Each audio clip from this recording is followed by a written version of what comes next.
सुप्रभात बच्चों। 8वीं कक्षा में एक बार फिर आपका स्वागत है। आशा करती हूँ आप सभी खुश होंगे और सुरक्षित होंगे। आज हम सीखने वाले हैं हमारा तीसरा गद्य, जिसका नाम है अंतरिक्ष परी सुनीता विलियम्स। आज हम देखने वाले हैं सुनीता ने अंतरिक्ष में जाकर क्या क्या रिकॉर्ड बनाए। तो सुनीता को अंतरिक्ष परी बनाने में कल्पना चावला ने ही प्रेरणा स्रोत का काम किया। यानी कि सुनीता को प्रेरणा कहाँ से मिली? तो कल्पना चावला से। पिछले 8 वर्ष में अंतरिक्ष यात्रा पर जाने वाली भारतीय मूल की दूसरी महिला की सकुशल वापसी से लोगों में राहत की सांस ली।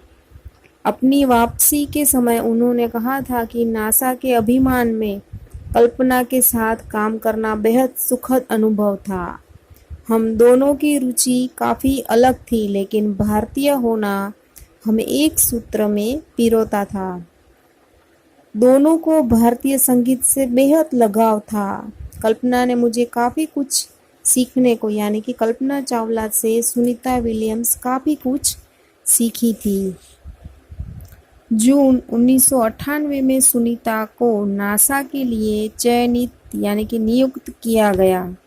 अगस्त 1998 में उन्होंने नासा में परीक्षण प्रारंभ किया। कड़े परीक्षण के बाद सुनीता खुद अंतरिक्ष यात्रा के लिए तैयार हो गई। सुनीता बताती है कि अंतरिक्ष स्टेशन में जिंदगी आसान नहीं है। खाने से लेकर नहाने तक यहाँ सब कुछ कठिन है।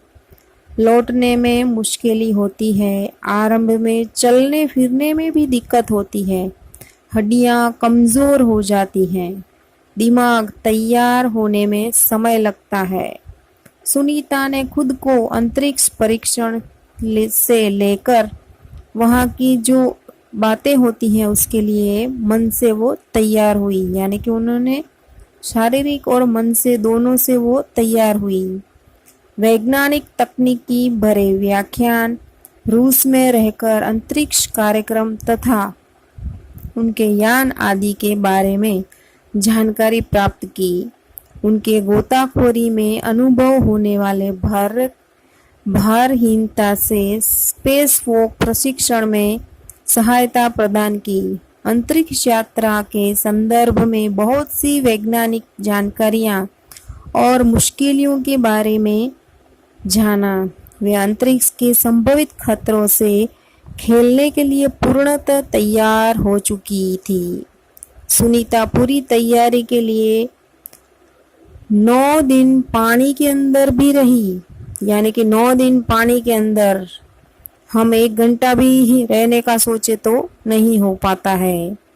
प्रशिक्षण खत्म होने में करीब 8 साल लगे। डिस्कवरी अभियान फ्लोरिडा से केनेडी स्पेस सेंटर से फ्लाइट इंजीनियर के तौर पर डिस्कवरी मिशन में शामिल होने के बाद 10 दिसंबर 2007 अटलांटिस अंतरिक्ष यान से सुनीता स्पेस स्टेशन पहुंची। 17 दिसंबर को अंतरिक्ष में चहलकदमी की। पृथ्वी से 360 किलोमीटर की दूरी पर कक्षा में स्थित अंतरराष्ट्रीय अंतरिक्ष स्टेशन की गति प्रति घंटे 27,744 किलोमीटर थी। यह अड्डा प्रतिदिन पृथ्वी के 15.7 यानी कि 7 चक्कर काटता था।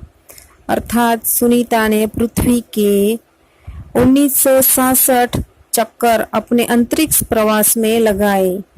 इस अभियान में सुनीता ने 29 घंटे 17 मिनट तक स्पेस वॉक करके अंतरिक्ष में रिकॉर्ड बनाया। इससे पहले अप्रैल माह में 4 घंटे और 24 मिनट में मैराथन जीतने वाली पहली अंतरिक्ष यात्री सुनीता बन चुकी है।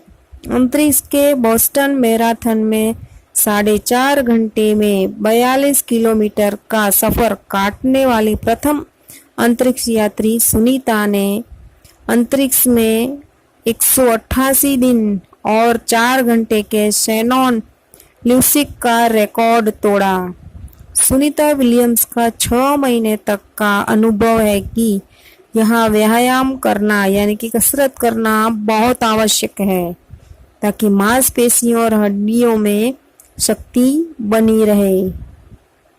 शरीर को लचीला बनाए रखना है तो वहाँ पर कसरत करनी ज़रूरी हो जाती है, जैसा कि साइकिल चलाना, दौड़ना, हवा में तैरना आदि। अंतरिक्ष यात्रा में सोना मुश्किल है। रोज डिब्बा बंद भोजन, भारहीनता, शरीर के लचीलेपन, तीव्र गति से खत्म होना, मांसपेशियां और हड्डियों को तेज क्षति जैसी समस्याएं। सुनीता ने अंतरराष्ट्रीय अंतरिक्ष केंद्र में 6 महीने प्रवास के दौरान कई महत्वपूर्ण कार्य किए, जैसे human life science, physical science, पृथ्वी का निरीक्षण, शिक्षा और टेक्नोलॉजी डिमॉन्स्ट्रेशन जैसे विषयों पर काम किया। इसके अलावा सुनीता ने इस दौरान जमा किए गए ब्लड सैंपल न्यूट्रिशन से संबंधित अनुसंधान कर रहे वैज्ञानिकों तक पहुंचाए। सुनीता ने कहा, यहाँ पर सबसे बड़ी बात मुझे यह लगती है कि हमारी पृथ्वी कितनी शानदार है। दुनिया को अलग नज़रिए से देखने का मौका और यह अंतर्दृष्टि मिलती है कि हमें ग्रह को कैसे आने वाली पीढ़ियों के लिए बचाएं। अंतरिक्ष मिलजुल कर काम करने की बढ़िया जगह है, यानी कि अच्छी जगह है जहाँ पर हम मिलजुल कर काम कर सकते हैं। और यहाँ आकर ऐसा लगता है कि हम पृथ्वी पर क्यों विवादों में उलझे रहते हैं, है ना, एक दूसरे से झगड़े में ही हमेशा लगे रहते हैं। तो सुनीता कहती है कि वहाँ से पृथ्वी इतनी सुंदर दिखती है, फिर भी हम इन विवादों में उलझे रहते हैं। नई दिल्ली के अमेरिकी सेंटर में अंतरिक्ष यान जब भारत से गुजरा तब वीडियो कॉन्फ्रेंस के दौरान सवालों के जवाब देती सुनीता ने कहा कि यहाँ से विश्व सीमाओं में बटा, यानी कि यहाँ से विश्व यानी कि हमारी ये दुनिया सीमाओं में बटी नजर नहीं आती है। यहाँ से सिर्फ दिखता है हमारा सुंदर ग्रह, सुंदर ग्रामीण इलाके, सुंदर पहाड़ और आसमानी रंग के सुंदर महासागर, हरे मैदान और अनेक रंगों में जमीन दिखाई दे रही थी। यह दृश्य बहुत ही मनोहर था। 19 जून 2007 को स्पेस शटल एटलांटिस सुनीता समेत 7 अंतरिक्ष यात्रियों को लेकर धरती की ओर रवाना हुआ। पूरा विश्व सुनीता की सकुशल वापसी के लिए प्रार्थना कर रहा था। 194 दिन 18 घंटे और 58 मिनट अंतरिक्ष में बिताकर रिकॉर्ड बनाकर सुनीता की वापसी 22 जून 2007 को हुई। सुनीता के आश्चर्यजनक कार्य से भारतीयों और गुजरातियों का सर ऊंचा हुआ। हम कह सकते हैं कि यदि नारी को सर्वोच्च स्थान पर बिठाना है तो सुनीता की तरह साहसी और महत्वाकांक्षी बनना होगा। यहाँ पर यह पाठ पूर्ण होता है। आशा करती हूँ यह सुनीता का ये सफ़र यानी कि सुनीता विलियम्स का यह सफ़र आपको अच्छे से समझ में आ गया होगा। धन्यवाद।